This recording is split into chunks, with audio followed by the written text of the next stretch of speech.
Hello viewers, আসসালামু আলাইকুম। কেমন আছেন? আশা করি আপনারা সবাই ভালো আছেন।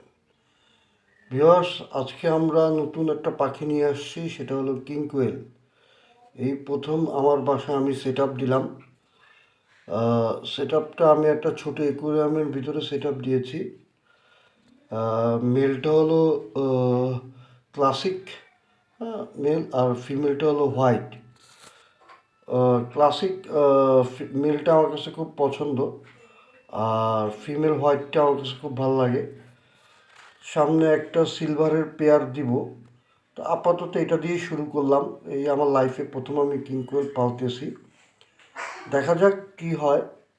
ভিউয়ার্স, আমি আমার সেট আপের ভিতরে ওদের ডিম বাচ্চা করার জন্য এই সাদা একটা এটা কেটে আমি দিয়েছি, যেন ওরা সহজে এটার ভিতরে ঢুকে জানি ডিম ফুটাইতে পারে। আর একটা খাবার পানির পট দিয়েছি, আর ওদের খাবার দিয়েছি।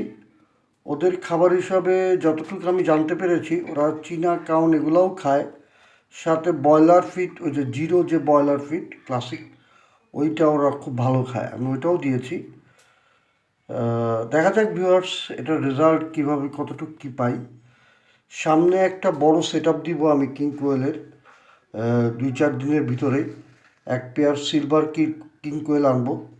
ওটা আমি অনেক বড় একটা খাঁচায় এটা আমি সেট আপ দিব। আপাতত যেহেতু আমি প্রথম পালতেছি, এই এক পেয়ার নিয়ে আসছি। দেখা যাক, এটা আমি একুরিয়াম শখের বসে একুরিয়ামের ভিতরে আমি সেট আপটা দিয়েছি। আচ্ছা ভিউয়ার্স, ভালো থাকেন। আজকে এই পর্যন্ত। ওকে, আসসালামু আলাইকুম।